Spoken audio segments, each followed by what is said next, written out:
If you're excited for spring, spending time outside with your kids or your pets, keep in mind tick activity in Maine starts to spike around this time of year, and the 2026 season is already well underway. And here in Maine, one of the most common tick-borne diseases, Lyme disease, hit a record high infection rate number in 2024. And according to the state, the disease is spreading to more people each year. And with Lyme disease becoming so common, people want to know, what can you do about it? Well, staff at the Johns Hopkins School of Public Health say that Lyme disease is treatable, but that early intervention is what's key, and that in order to avoid the later stage symptoms that are more serious, you need to make sure you keep an eye out for symptoms that sound like this. Early stages of infection will look a lot like the flu: muscle aches, fatigue, fever. You might or might not see that kind of quintessential bullseye skin rash that's often associated with Lyme disease.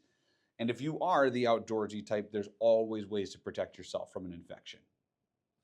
Staff at Johns Hopkins School of Public Health say there used to be a vaccine for Lyme disease called Lymerix. It was around in the late 90s and early 2000s, but eventually manufacturers pulled it off the shelves because of low sales. The good news is there's a similar vaccine that's currently in its final round of clinical trials before it heads to the FDA for approval, and that could help combat some of the rising Lyme disease cases.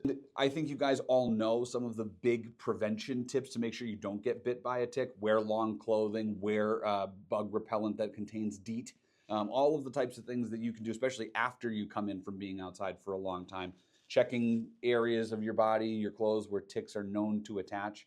We even found one in my kid's thick hair the other day, and so now we're having to be more cognizant of that as well.